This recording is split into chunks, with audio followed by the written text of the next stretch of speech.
Syederalun dikabarkan hingga Jumat 27 Mei 2022 siang waktu Indonesia bagian Barat, putra Gubernur Jawa Barat Ridwan Kamil, Emeril Khan Mumtaz belum ditemukan. Emeril Khan Mumtaz atau disapa Eril ini sebelumnya dilaporkan hilang terseret arus sungai Are di Bern, Swiss pada Kamis 26 Mei 2022. Diketahui pihak keluarga meminta semua pihak untuk menunggu informasi valid terkait kondisi terkini Emeril Khan. Adapun terkait informasi yang beredar di media sosial menyebutkan anak Atalia Kamil ini telah ditemukan dalam keadaan selamat juga masih belum pasti.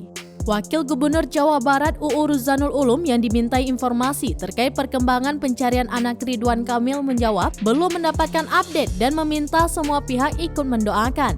Wakil Gubernur Jawa Barat berharap Emeril Khan ditemukan dalam keadaan selamat dan sehat sehingga bisa kembali berkumpul dengan keluarga.